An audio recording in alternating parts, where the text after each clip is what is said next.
Broadcasting live from atop the Rocky Mountains, the crossroads of the West. You are listening to the Liberty RoundTable Radio Talk Show. Israel, Egypt, and Jordan. They're all on the pro-war American industrial complex dole. Not to mention, we're losing the spirit, ladies and gentlemen. Happy to have you along, my fellow Americans. I'm Sam Bushman with hard-hitting news the networks refuse to use. It all starts now. With me, Lowell Nelson, campaignforliberty.org, doing a phenomenal job as always. And the government kills the spirit, writes Ron Paul over at LouRockwell.com. Hi, Lowell, and welcome to the show, sir. Well, thanks for having me, Sam. It's always good to be with you on your show, Liberty Roundtable. Pretty unique show. And you're right, Ron Paul has a great column about the how government is helping to kill the spirit. Well, in this case, he's talking about the Spirit Airlines. As you know, anybody who travels know the cost of ticket prices have gone up because the cost of jet fuel has doubled, since the most recent U.S. attack on Iran. This change in the marketplace has hurt budget airlines where margins are already thin, and it hurt Spirit, which went out of business last week. Other budget airlines are seeking a bailout from the government too, but Spirit, they wanted to merge with JetBlue 4 years ago, but the government denied the merger under the guise of antitrust, anti-monopoly. And Ron Paul writes, quote, "This is one of many examples of how an aggressive approach to antitrust enforcement can harm businesses and consumers," end of quote. Well, the government may have okayed the merger had Spirit given an ownership stake to the government. This is not something new, unfortunately. The government has ownership in a number of big companies. Nippon Steel, for example, mining companies and computer chip manufacturers. Quoting Paul again, having government even back in the day, Lowell, just to add to this, they used to call it government motors, right? When the auto industry had kind of a meltdown, and some of them took so much government money and they took stake in auto companies as well. Wasn't it government motors was kind of the joke? Yeah, it sure was. In fact, there was a number of auto manufacturers that got bailed out, and this is before bailouts became a big thing. They got those bailouts and continued manufacturing their cars. Well, Paul says having government own part of what is nominally private company interferes with the efficient allocation of capital. It also means business decisions will be made to please government officials and bureaucrats instead of to meet the needs and wants of consumers. Government ownership of all or part of private businesses is the epitome of economic fascism. Congress should pass a law forbidding any part of the federal government, including the Federal Reserve, from taking an ownership interest in any private business. End of quote. And I would add, Sam, that states really, they ought to forbid the general government from accepting or taking ownership in any company that is incorporated in their state. Remembering, of course, that the states are sovereign in our federated republic. That would do a lot to stop this economic fascism that seems to be getting bigger and bigger. I mean, even in our own state, Sam, economic fascism is flourishing with these tax incentive programs, these PIDs, these project infrastructure districts. With theirs, they're kind of fascist partnerships between government-mandated laws, rules, guidance, pretended public ownership, etc. And back in the 2008-2009 crisis, for example, General Motors, ladies and gentlemen, they got the biggest bailout of anybody. The U.S. Treasury ownership of General Motors peaked at about 60.8% was owned by the government. The government invested roughly, $50 billion into GM at the time. And so they went through bankruptcy restructuring in 2009. The U.S. became the majority owner after the reorganization. Chrysler had a similar deal. Owner structure is more complicated after bankruptcy. But anyway, I don't want to get off on the car deals, except I really want you to understand this is the stuff that the government does with every sector. They're doing it with computer chips now. They're doing it with all kinds of companies. And I suspect more of it because, they're bailing out farmers. That's kind of where this started. Farmers have been at it for a longer time than anybody. And you look at this and you go, what area won't be eventually bailed out? You got the home ownership or home government loans, Fannie Mae, Fannie Mae, those kind of companies. You got governments in loans for students. You got, what part of the private economy does the government not have a hand in, Lowell? Yeah, I pretty much have a finger about in everything. And I misspoke earlier. PIDs here in Utah, they're actually called public infrastructure districts. And then you've got these TIFs called tax increment financing arrangements, where taxpayers basically taxpayers fund the development of public infrastructure and/or homes and tax increment financing. The taxpayers will fund the development instead of having the developers go to a bank and borrow money to fund the development. Taxpayers. The thing is, the taxpayers don't really vote on this either. They've kind of put a system in place where they just crank it up, and people don't even know that it's happening, really, right?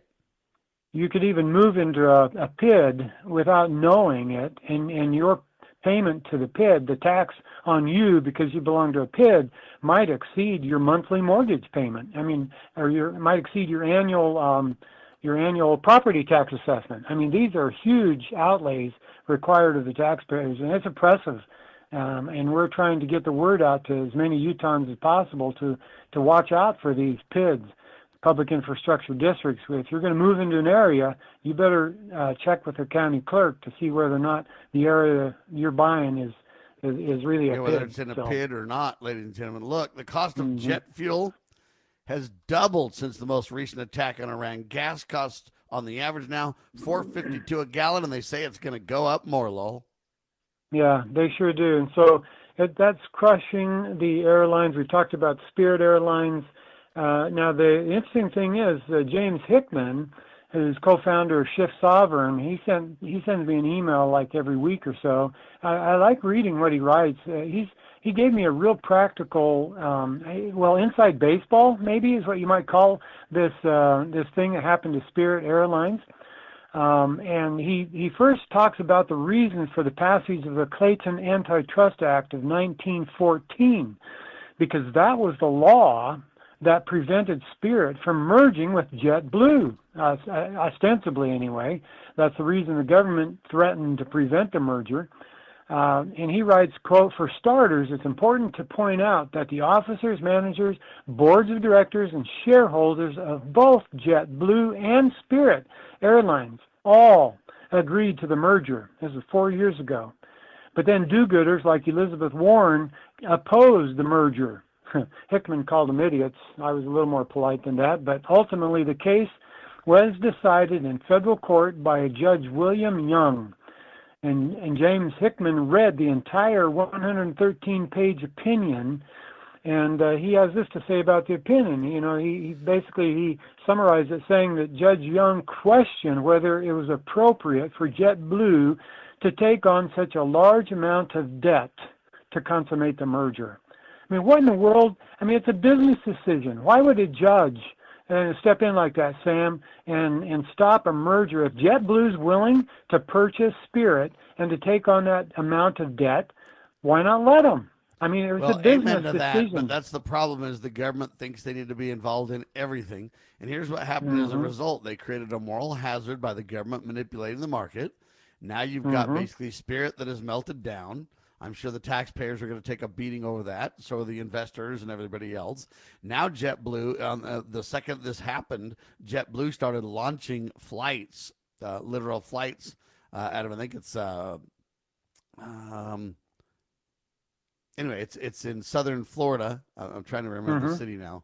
I keep thinking of Fort Worth, but that's Dallas. So it's, anyway. But anyway, the major city where Spirit operated from is in Florida. And so JetBlue just started now announcing a ton of flights. And so what they're really doing almost in a sense is, hey, bankruptcy, let the taxpayers and the investors and everybody else kind of take the blame. Now JetBlue, instead of taking on some of that debt and being responsible for their actions, now they're going to kind of carte blanche get the benefits of, hey, we'll just launch up a bunch of flights and fill the vacuum. So they grow really at the expense of the decision of the judge now, right? Exactly right. 2 years ago, when the merger was almost complete, JetBlue was willing to pay $3.8 billion for Spirit Airlines. But now, with this decision by the judge, they get to buy it out of liquidation, right?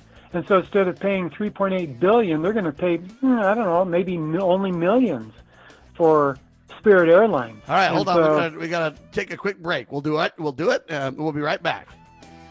Okay.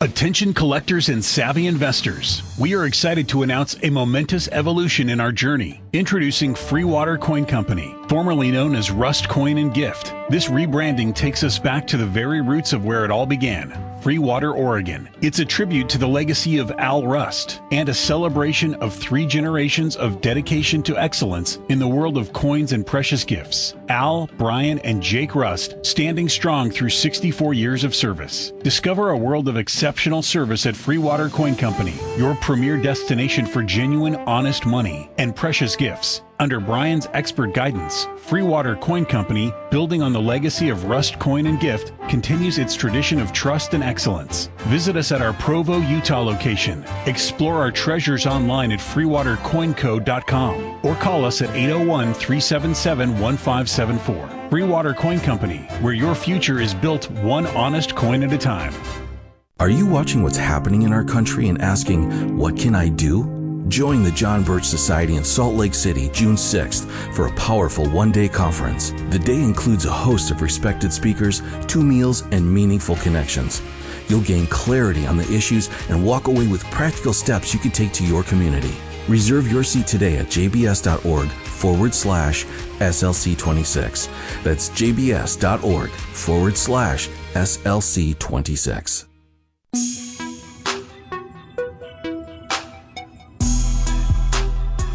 Well, welcome back, ladies and gentlemen. This is Lowell Nelson riding shotgun this morning with Sam Bushman, your host here of Liberty Roundtable Live. We've been talking about the way the government has killed Spirit Airlines and the fact that JetBlue was willing to pay $3.8 billion for Spirit Airlines just 2 years ago, but because of the decision of this judge Young, William Young, who stopped the merger from happening, now that put Spirit Airlines into bankruptcy, and now JetBlue is picking up the routes and rehiring the people, and basically it's a windfall for them. They're picking up a $3.8 billion company for pennies on the dollar. Yeah, think about it. If I own a company and Lowell owns a company, and I'm melting down, so I say, Lowell, do you want to purchase me? And you say, sure. That'd be great. I could grow and I could save your bacon and we could save the investors and everybody else. Then all of a sudden the government says, nope, no deal. So then I melt down, and then Lowell just basically picks up all the good pieces, and all the bad pieces are left with the taxpayer and everybody else holding the bag. By the way, it's Fort Lauderdale, just so everybody knows where I was thinking of Fort Worth, but it's Fort Lauderdale. That's where Spirit Airlines. So JetBlue is just adding tons of flights now and just gaining all that business. Basically what they did is pick up the pieces for free because of the judge. Yeah. It's almost like JetBlue stockholders or maybe some JetBlue executives, got a hold of that judge and, man, maybe bribed him to make that decision. Who knows? Maybe we'll never know. But this JetBlue stock went up 8% since Judge Young killed the deal. And but the bottom line for us is we need to understand that this is not capitalism. This is cronyism, what just happened here. Hickman writes, quote, capitalism is supposed to be an economic system built on freedom in which all participants get to decide what's in their best interest. More often than not, a capitalist system produces win-win deals that are in everyone's best interest. And both JetBlue and Spirit decided 4 years ago that a merger was a win-win deal. This same law was not applied to the 4 largest companies in the industry. He's speaking there of United, Delta, American, and Southwest. Those are the 4 big airlines right now in the industry. And this law was not applied to them. For the past 20 years, they've been doing mergers and acquisitions, those 4 airlines. And yet this law wasn't applied to them. And so you can see how unfair this was to Spirit Airlines and to their stockholders, most of which, by the way, were owned by mutual funds and pension funds. In other words, this was not some evil billionaire owning Spirit Airlines. This airlines was owned by people, you and me, like firemen and teachers and just normal Joes who have money in mutual funds and pension funds. And so it wiped them out, basically. $3.8 billion wiped out of the middle class, and absolutely nobody's going to be held accountable for this travesty, Sam.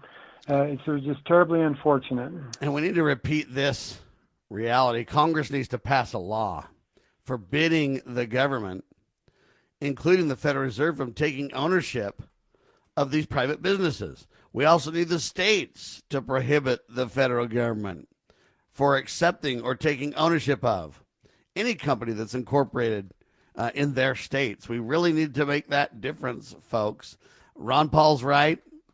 James Hickman's right. This is a serious, serious issue, ladies and gentlemen. And again, whether it's vehicles, I'm just telling you, transportation, waterworks, anything that internet, anything that becomes core to society, the government thinks that it's got to take control of. But what they really do is create a moral hazard as they jettison free market principles. Every time you see the failure. And President Trump right now is trying to do that with AI, lol. You'll see a bunch of bad actors in AI because you're going to see a fallout. You're going to see a correction. I'm calling it .com 2.0 AI style or AI 2.0.com style, whatever you want to call it, where, we're going to see a bunch of people merge and people are overspending. I'm telling you right now. And when it happens, the government's going to feel like, oh my gosh, we got to pick up the pieces of this or that or whatever. They don't. They need to get out of it. Let the people fail. You say, well, what if JetBlue and Spirit merged? And what if, they got together and then they couldn't handle it and they both melted down? And my response is, that would be fine. Because you've got smaller airlines like Allegiant and others that are up and coming that could grow if they managed their portfolios correctly. When the ones that don't, why should JetBlue, if it can't manage its money, for example, and can't manage its decisions, why should it get to stay alive? And so that's kind of what you see the government protecting bad actors and rewarding bad behavior. And what the real penalty is upstarts like Allegiant and others that are doing really, really well. They're not able to prosper because of this very discussion we're having, right?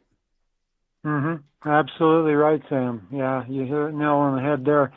The marketplace is for the market, for players in the marketplace. It's not for government. They don't allocate assets in the way that you and I would allocate assets. I mean, we're very sensitive to the cost of things.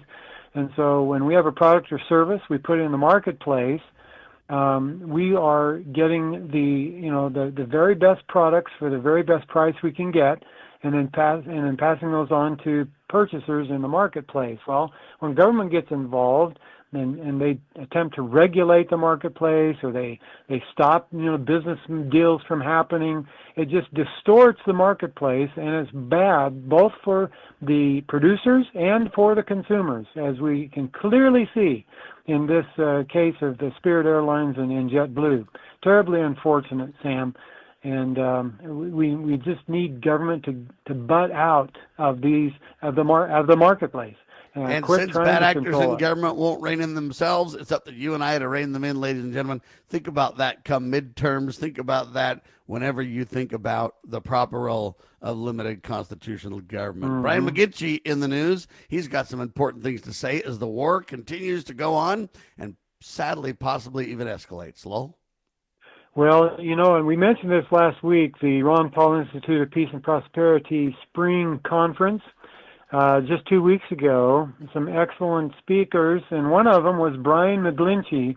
And I found in his speech several just gems, important gems worth talking about this morning. And we're going to run out of time, obviously, because we don't have time to cover this whole article. And so you are welcome, after I drop off at 1:30 the hour to continue on with this. But a couple of things that I wanted to point out while I'm with you, Sam, is that this Brian McGlinchey has firsthand knowledge of something that happened 36 years ago when he first began to learn the true nature of the U.S.-Israel relationship, which he characterizes as a very strange relationship.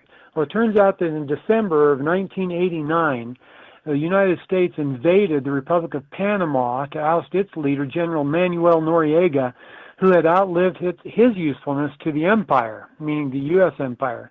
And at that point, it was the largest, this invasion of Panama was the largest U.S. military operation by far since the end of the Vietnam War in the 1960s, right? So this 30 years later, here we invade Panama, and it marked the beginning of an era of endless regime change wars that continues to this very moment, Sam.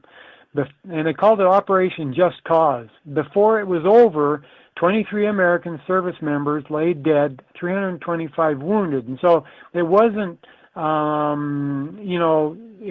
wasn't millions of people dead, but 23 still is too many when it was unnecessary. And then 325 wounded. Now, Brian McGlinchey was in the Army's military police, and his platoon went to Panama after the invasion to sort of patrol Panama City.